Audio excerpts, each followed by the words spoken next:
Mari kita masuk ke dalam video pembelajaran kita.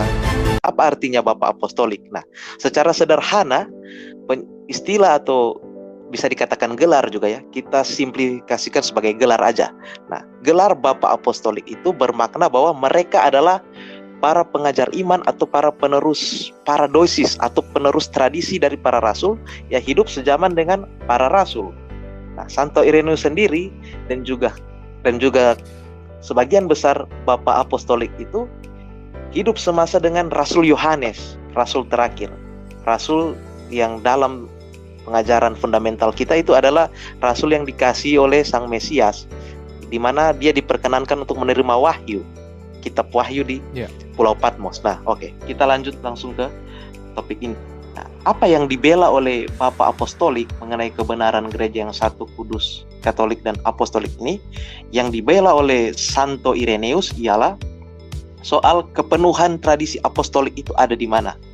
Santo Irenaeus berpendapat begini soal tradisi apostolik, soal paradoisis. Di hadapan para bidat, Santo Irenaeus bersaksi bahwa tradisi yang diperoleh dari para rasul, dari gereja yang paling besar, paling tua, dan paling dikenal secara universal, didirikan di Roma. Sekali lagi, didirikan di Roma. Tradisi itu didirikan di Roma oleh dua rasul termulia, yakni Petrus dan Paulus, yang diturunkan kepada zaman kita dengan suksesi para uskup. Sebab adalah hal yang terpenting bahwa setiap gereja harus setuju dengan gereja ini, dalam tanda kurung gereja Roma, karena otoritasnya yang mengatasi semua, yaitu semua umat beriman dimanapun, sebagaimana tradisi telah dilestarikan terus oleh orang-orang tersebut yang ada di mana-mana.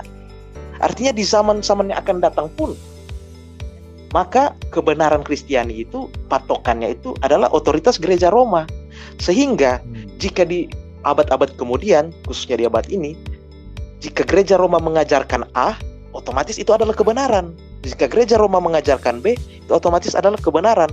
Maka tak heran jika terdapat inovasi-inovasi di dalam gereja Roma, yang mana inovasi itu bukan inovasi liar, tetapi berasal pada otoritas.